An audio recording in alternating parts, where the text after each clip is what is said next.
Assalamualaikum warahmatullahi wabarakatuh.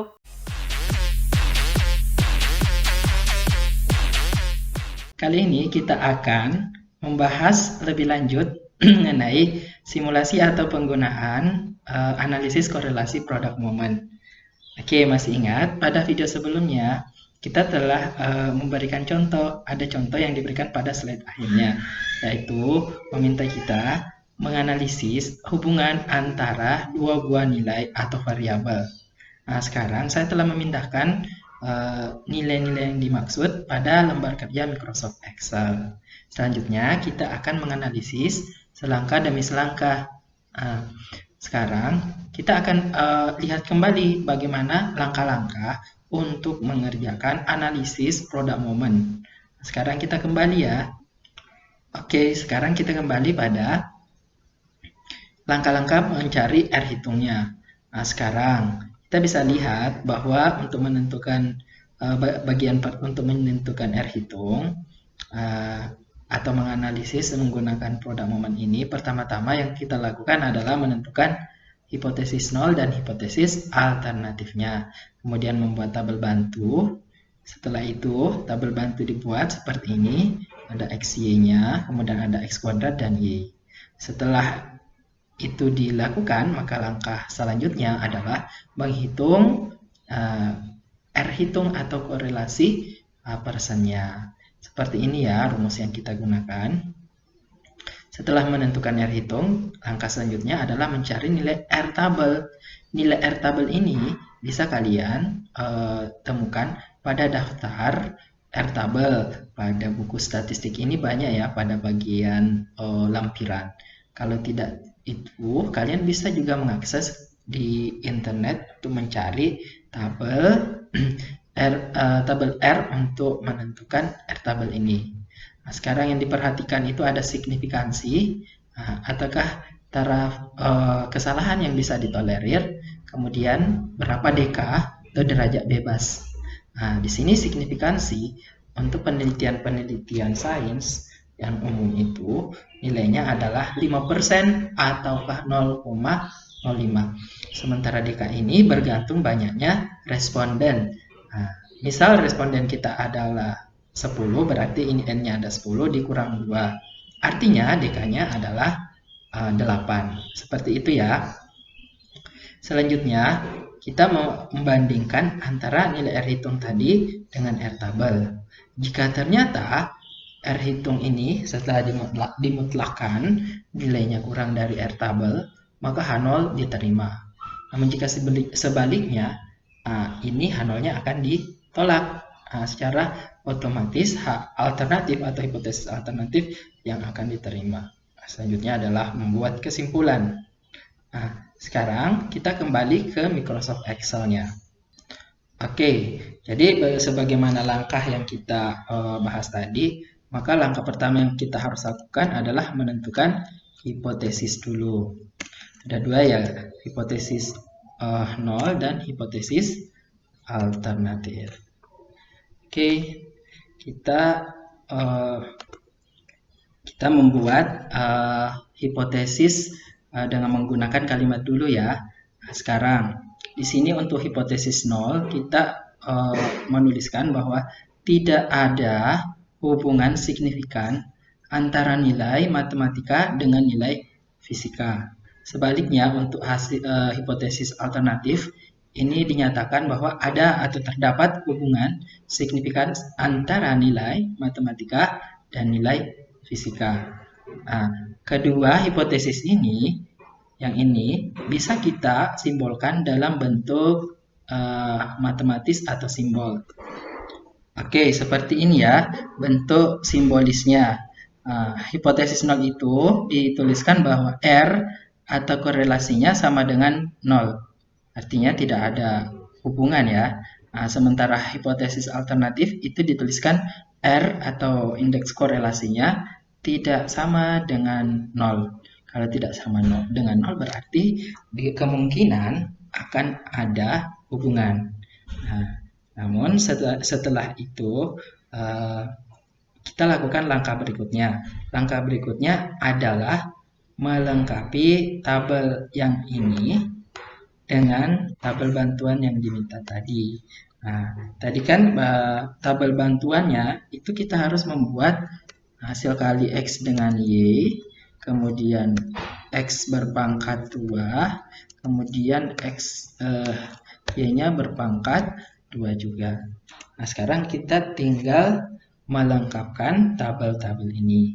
Oke, dengan bantuan Microsoft Excel, ini kita bisa membuat hasil kali X dengan Y dengan menggunakan rumus sama dengan, nah, kita sorot ini, X, kemudian kita bintang, nah, dengan Y. Setelah itu di enter. Sekarang posisikan kursornya seperti ini. Kemudian kita arahkan ke sini, ke pojok kanan bawah. Ini kita tarik, nah, seperti ini. Oke, nah, ini secara otomatis memperkalikan semua nilai X dan Y untuk semua responden. Selanjutnya, untuk menentukan nilai X pangkat 2, nah, berarti nilai ini ya yang kita pangkat 2 kan. Nah, sekarang dengan menggunakan bantuan Microsoft Excel, kita bisa menggunakan rumus sama dengan kita sorot X-nya, kemudian kita pangkatkan atau topi, kemudian 2. Kita enter. Dengan cara yang sama, kita sorot di sini, arahkan kursor ke kanan bawah sampai membentuk plus hitam, tanda cross hitam, terus ditarik ke bawah. Sekarang nilai X kuadratnya ini sudah kita temukan. Dengan cara yang sama untuk menentukan nilai Y kuadrat, berarti kita sorot ini ya sebentar. Seperti ini kita buat sama dengan kita sorot ini, kita klik topi atau pangkat, kemudian kita klik 2, di enter. Arahkan ke pojok kanan bawah sampai membentuk tanda plus hitam, kemudian kita tarik, jangan dilepas. Oke, seperti ini. Sekarang nilai X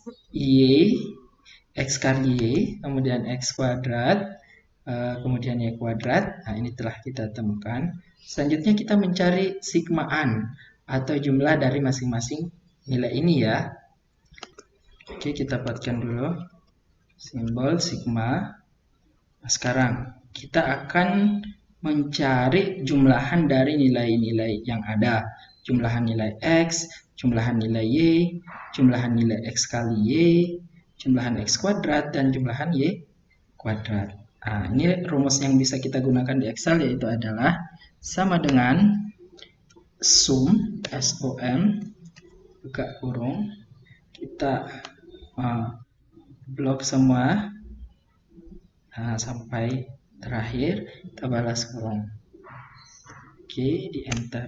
Inilah nilai dari X pangkat 2. Setelah itu dengan cara yang sama, arahkan lagi kursor ke arah pojok kanan bawah sampai membentuk cross hitam ini, terus kita tarik ke arah kanan. Oke, maka nilai total dari XY, X kali Y, X kuadrat, dan Y kuadrat itu kita telah temukan.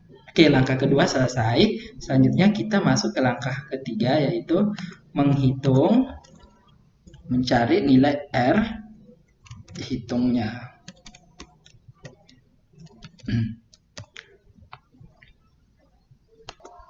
Baik, untuk R hitung tadi, itu rumusnya adalah seperti ini ya. Sebagaimana yang kita bahas kemarin, bahwa nilai-nilai yang harus kita tentukan adalah nilai yang ada di sini. N itu adalah jumlah responden, XY, hasil kali X dengan Y, dan seterusnya. Ini bisa kita peroleh dari tabel bantuan tadi. Oke, supaya lebih memudahkan, kita cari satu persatu ya nilai yang diminta. Pertama kita tentukan dulu nilai N-nya. N-nya itu ada berapa banyak responden? Oke, di sini ada 10 ya, 10 responden. Kita tulis 10. Kemudian nilai yang kita minta selanjutnya adalah nilai sigma atau total dari X kali Y. Oke, sigma XY itu nilainya sama dengan, oke, kita lihat XY ada di sini, berarti totalnya adalah yang ini. Oke, kita tulis 44.783. Selanjutnya ini sigmaan X, oke, sigmaan X dan sigmaan Y. Sigmaan X dikali dengan sigmaan Y. Oke, untuk sigmaan X dan sigmaan Y itu bisa kita lihat di sini. Ini adalah sigmaan dari X, sementara ini adalah sigmaan dari Y. Sehingga hasil kalinya ini bisa kita tuliskan dengan rumus Excel sama dengan ini sigmaan X kita kalikan dengan sigmaan Y.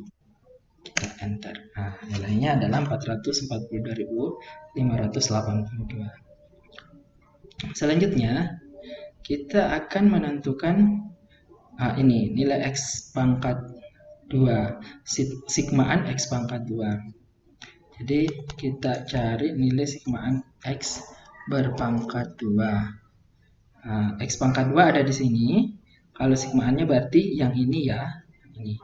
Kita tuliskan 50.441. Selanjutnya yang diminta adalah sigmaan X. Sigmaan X yang dipangkat 2 kan. Oke, kita tulis kayak gini juga ya. Sigmaan X yang dipangkat 2 kan. Oke, sigmaan X ini adalah ini 707. Berarti kalau begitu kita tuliskan ini 707 ini kita pangkat dengan 2. Oke, nilainya sekian. 499.849. Dengan cara yang sama, untuk nilai ini kita bisa tentukan sigmaan Y kuadrat, jumlahan sigma Y kuadrat, dan nilai yang ini. Kita cari ya. Yang pertama itu adalah sigmaan Y pangkat 2. Nilainya adalah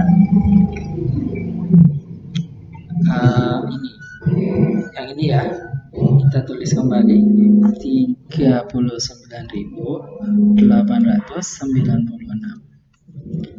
Selanjutnya adalah sigma Y, hasil total dari sigma Y kemudian kita pangkat 2-kan.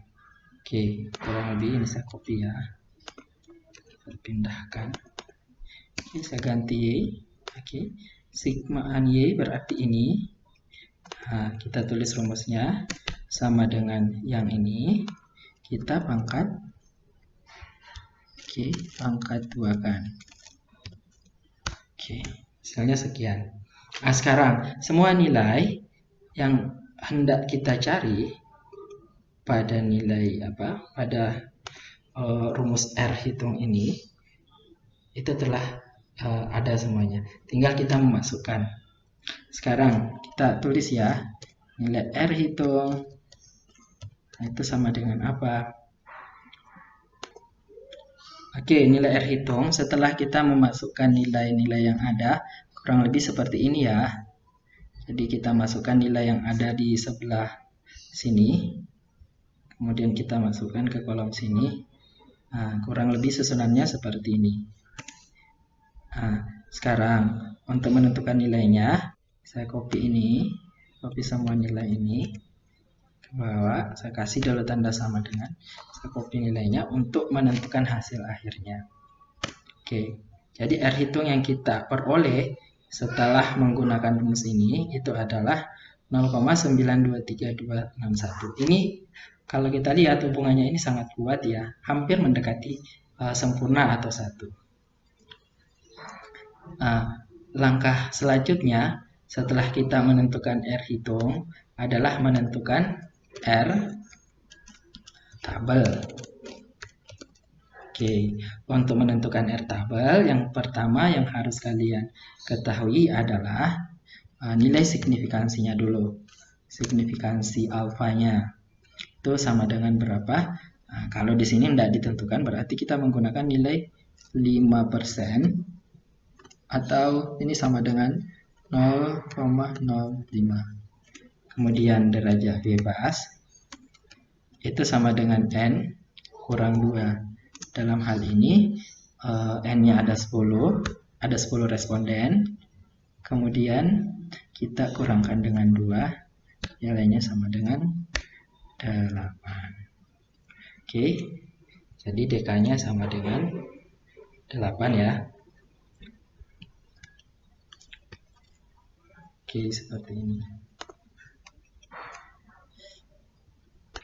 Oke, setelah DK dengan nilai signifikansi kita tentukan, di sini nilai signifikansinya 0,05 dan DK-nya ada 8.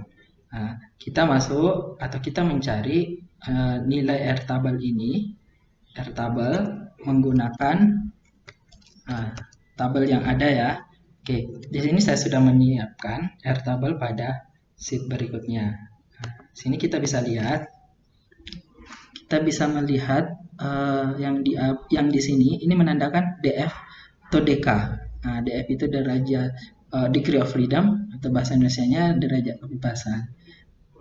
Tadi kita menentukan bahwa DK kita itu sama dengan ini ya, DK-nya sama dengan 8. Berarti kita lihat kolom yang ini. Sekarang kita tinggal melihat berapa signifikansi. Signifikansinya ini kita lihat pada bagian sini. Di sini pada saat yang atas ya. Yang ini pada saat kita lihat R-nya signifikansinya ini 10%, 5%, 2%, 1%, dan 0,01%. Kita menggunakan signifikansi 0,05 ya. Berarti kita perhatikan nilai yang ada di sini.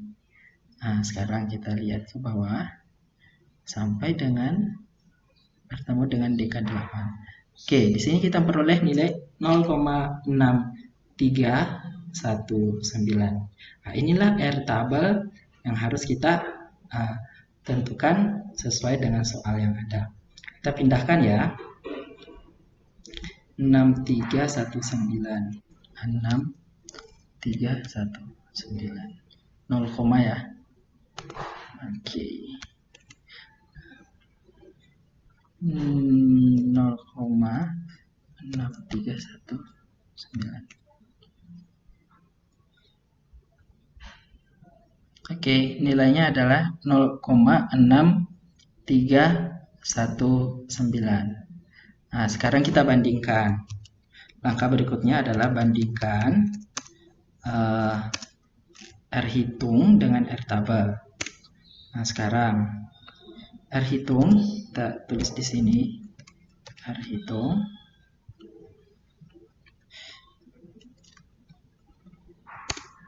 itu nilainya saya tulis di bawahnya ya. 0,923 261. Sementara R tabel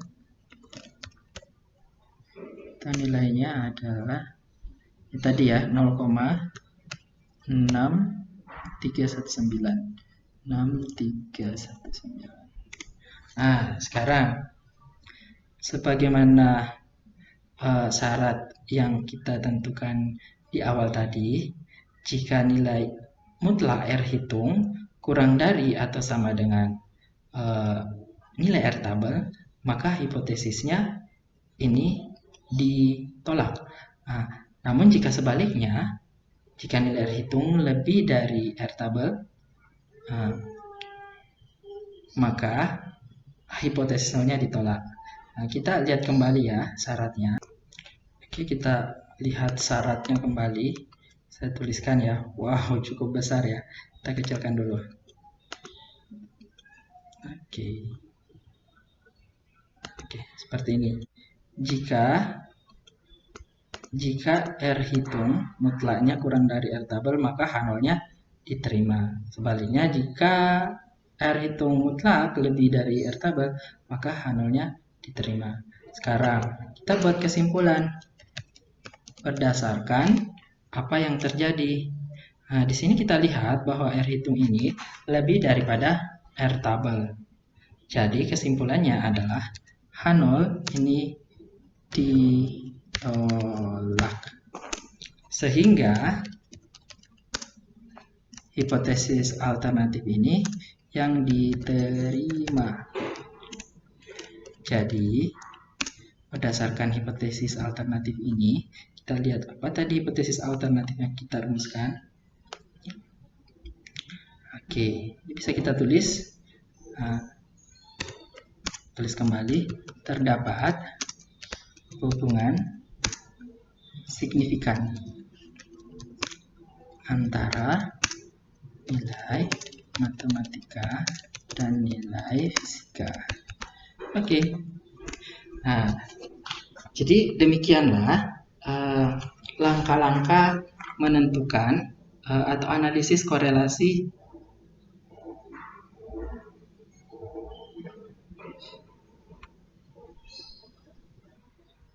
menggunakan Microsoft Excel. Oke, jika kalian punya pertanyaan atau komentar, silahkan diisi di kolom komentar ya. Oke, saya akhiri tutorial singkat ini dengan ucapan Assalamualaikum warahmatullahi wabarakatuh.